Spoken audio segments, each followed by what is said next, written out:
que a gente se separou tanto da natureza? Essa imagem está muito ainda recente nas nossas cabeças. Nós lembramos dela porque aconteceu em novembro, dezembro de 2022, aqui na nossa região. A gente, aqui em Santa Catarina, precisávamos nos deslocar para o norte do país. Muitos fazem isso pela via rodoviária e não podíamos mais. Também para o sul, porque houve um outro grande deslizamento de terra no sul e nós ficamos meio que isolados no estado de Santa Catarina. E quando nós olhamos para essa imagem, ela é bastante impactante. E, graças a Deus, não houve muitas vidas, muitas mortes, desculpa. Mas quando a gente usa assim, pensar, graças a Deus, quando a gente deveria pensar que seria necessário termos um plano de gestão para que os acidentes fossem evitados, aí a gente pensa que Deus não tem muito a ver com isso. E que nós deveríamos estar preparados para que os riscos associados aos eventos fossem minimizados. Dessa forma, a gente, olhando para essa imagem, a gente também começa a pensar o seguinte: por que é que nós ficamos isolados em Santa Catarina por vários dias? Porque nós não temos uma infraestrutura que seja alternativa a essa. Porque não foi só essa rodovia que ficou parada, mas também a SCC 418 aqui, a Serra Dona Francisca. A gente não podia sair de Santa Catarina para o norte via rodoviária, nem via marítima, porque nós não temos esse tipo de modal desenvolvido no país. E também, quem precisava muito, pegava um avião e saía.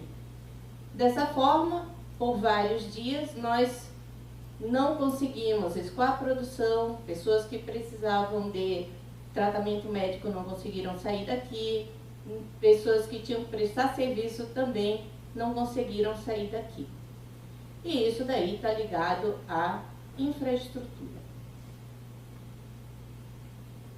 Claro, aquele evento, ele foi um evento extremo, um evento climático extremo. E a gente começa a pensar também sobre as mudanças climáticas. Esse evento, ele não foi pontual. Nós vivemos isso daqui em Santa Catarina, e não só em Santa Catarina, em todo o mundo. Nós vivemos esses eventos que são cíclicos, esses grandes eventos, esses eventos sejam chuvas muito intensas, sejam períodos longos de escassez hídrica, ou de falta de chuva, ou de seca, como nós queremos chamar. E essas mudanças climáticas, elas estão interligadas às nossas vidas e, a partir do momento que nós nos separamos cada vez mais da natureza e nós pensamos que podemos fazer tudo o que quisermos, consumir o quanto quisermos, e que esse consumo, tudo bem, não vai causar nenhum impacto, nós somos responsáveis também pelo que está acontecendo. E as mudanças climáticas, nós temos o nosso papel sobre elas, e elas impactam também a nossa vida. Impactam a nossa vida do ponto de vista da infraestrutura, porque acabamos de ver que nós não temos uma infraestrutura necessária para enfrentar esses futuros que estão vindo e até o nosso próprio presente. Essas mudanças climáticas, elas impactam também a saúde e os sistemas de saúde, pois os nossos sistemas de saúde, eles precisam ter uma resiliência para enfrentar as situações que vão ser colocadas. Da mesma forma, as mudanças climáticas, elas alteram, por exemplo, o habitat de diferentes vetores de doenças. Então, esses vetores de doença, dependendo de onde estamos no planeta, eles terão mais ou menos capacidade de se desenvolver e, dessa forma, teremos mais problemas associados à saúde pública, porque os vetores que causam doenças estarão, talvez, melhor adaptados às situações que acontecerão. Além disso, os sistemas de saúde também podem ser impactados por inundações, por exemplo, ou por incêndios. E as pessoas, da mesma forma, são impactadas por esses eventos climáticos extremos e buscarão os sistemas de saúde e talvez eles não estejam preparados para dar resposta a essa quantidade de maior procura que pode ser gerada. Da mesma forma, as mudanças climáticas impactam as zonas urbanas e as zonas rurais. E as zonas urbanas são especialmente importantes, porque nós vivemos nas zonas urbanas. As pessoas vivem, se localizam mais nas zonas urbanas. E as zonas urbanas, elas, quando sentem o impacto de uma inundação, de um vendaval, de uma explosão atmosférica, por exemplo, as pessoas estão muito próximas. E dessa forma, um grande número de pessoas é impactada de uma vez só.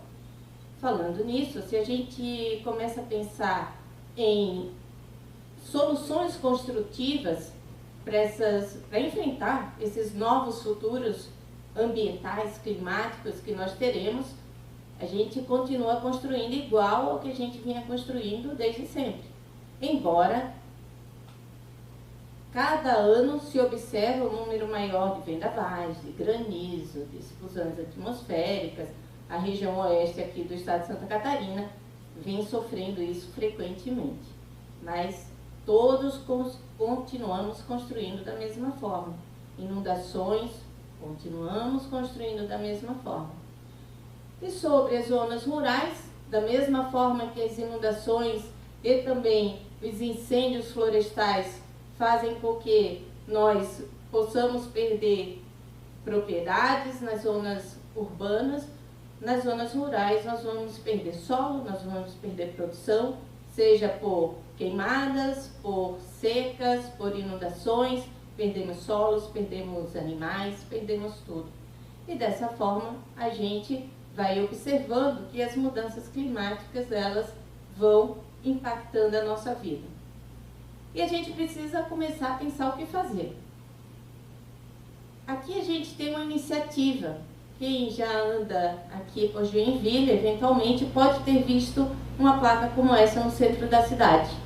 Ela mostra para a gente qual é o caminho que a gente tem que fazer para se afastar da inundação.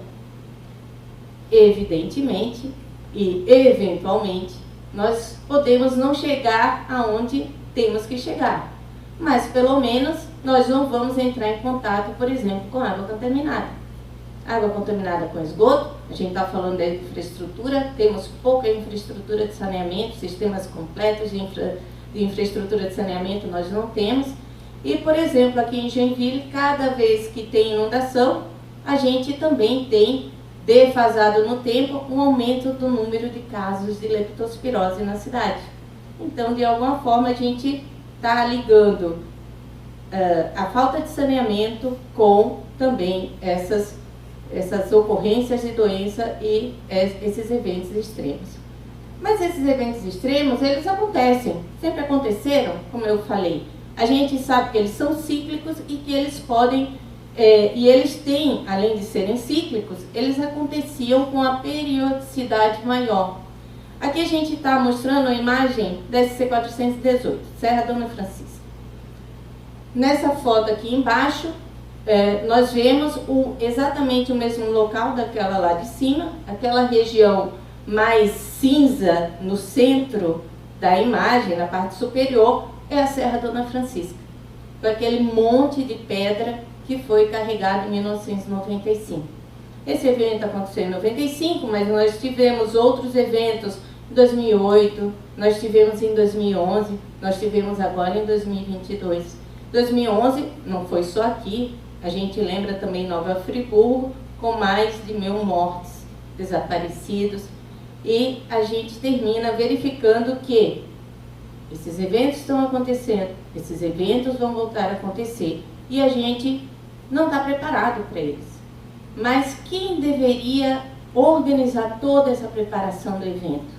A gente precisa cobrar que tomadores de decisão comecem a tratar desse assunto com seriedade. Não são só os eventos de inundação.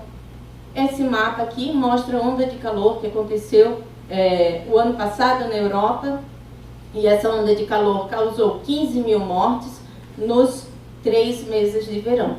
A população mais idosa, e não é somente lá que a população está envelhecendo, que já é mais idosa que a nossa, mas nós também estamos caminhando para termos uma população mais idosa.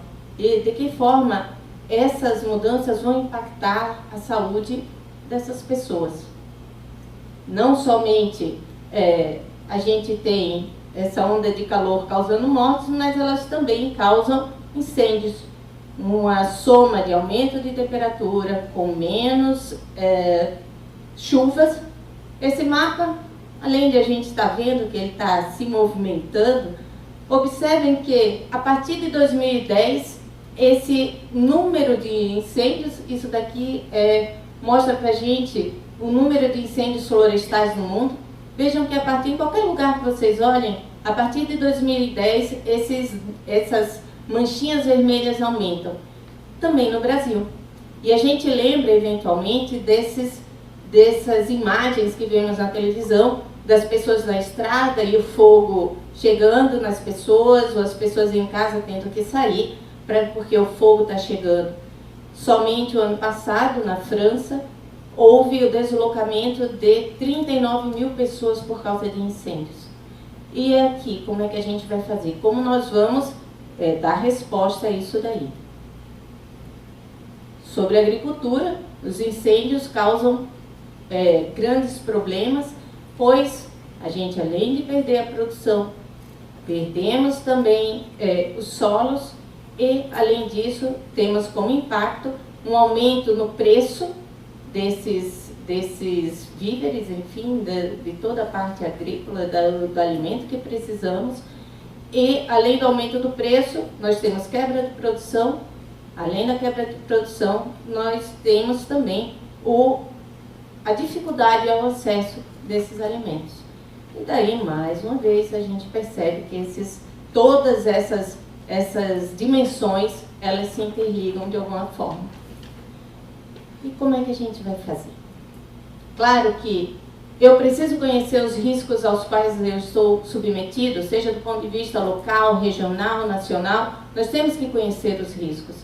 A partir do momento que nós conhecemos os riscos aos quais estamos submetidos, a gente tem que atuar na prevenção, na adaptação, na prevenção. A gente não consegue prevenir que o evento ocorra, mas a gente consegue prevenir que as consequências do evento sejam maiores. Então, temos que atuar na prevenção, na adaptação, para que, junto disso, nós tenhamos uma maior resiliência. O nome disso se chama gestão de risco de desastres. Que atitudes nós vemos dos nossos tomadores de decisão sobre esse ponto? As mudanças climáticas estão aí, nós já estamos vivendo. E o que é que a gente escuta deles? Eu não tenho escutado muito. Bom, todos esses itens que nós falamos anteriormente, eles precisam ser fundamentados sobre bases importantes. Há pouco estávamos falando aqui do método científico, mas nós temos que, a partir do método científico, e o método científico pressupõe muitas vezes, não sempre, mas muitas vezes a coleta de dados, nós temos que ter séries históricas de eventos que acontecem em cada região. E a gente precisa também trazer essa realidade para as nossas crianças, porque a partir do momento que todos tenhamos uma educação para redução de risco de desastres, nós vamos continuar a nossa permanência aqui nesse planeta de forma mais harmoniosa e com menos impacto para as próximas gerações. A questão é simples. Nós vivemos em ecossistemas ameaçados, estejamos ou não cientes disso.